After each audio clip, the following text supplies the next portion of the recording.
Hi guys, welcome back to the channel. I know so many of you over on TikTok have been blowing up the comments asking for this. So today we're finally doing some customer reviews analysis for it, but before we dive into that, be sure to check out this exclusive discount available for it. You'll find it in the description and in the first comment under this video. Now, let's not waste any more time and jump right into the details.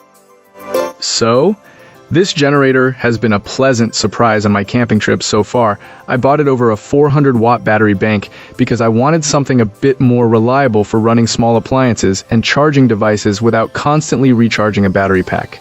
I've put about 7 to 8 hours of runtime on it already, with the longest stretch being about 2 hours at a time. The manufacturer mentions a break-in period of around 25 hours, so I'll hold off on grand conclusions until I'm past that threshold, but the early signs are decent. This generator has already proven useful for charging cell phones and laptops without a hiccup, and we used it to inflate air mattresses and provide some temporary lighting. It's compact enough to fit in a small corner of a cargo area, roughly 15 inches around, and it's nice to have a top handle for obvious portability. It isn't heavy even with a full tank, so it's easy to shuffle around the campsite or into a trailer. Noise level surprised me in a good way. From about 30 to 50 feet away, it's not loud, more like a chainsaw on idle or a dirt bike in neutral, which is definitely acceptable for a small two-stroke unit.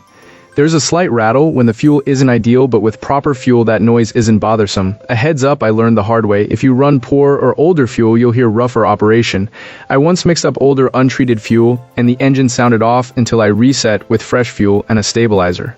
Always mix fresh fuel with the stabilizer and two-stroke oil, and shake the mix well before topping off. Speaking of fuel, this unit holds about 1 gallon. With a full mix, I could expect roughly 4 to 5 hours at light load, and maybe 6 hours once it's fully broken in. To squeeze the maximum runtime, you want the fuel to be filled to the line.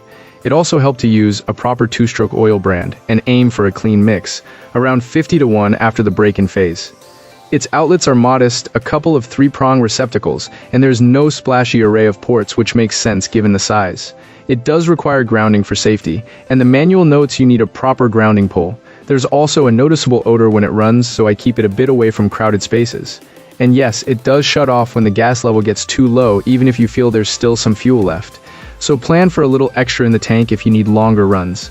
All in all, this generator has met my expectations as a first unit. I wanted something under 600 watts continuous as a more reliable substitute for a battery bank, and its maximum is around 900 watts according to the manual. It's not perfect, no cover included, and finish and noise can vary with fuel quality, but for the price point and the kind of work I do, it's been worth the switch. I'm happy with the performance so far and plan to keep testing as I rack up more hours.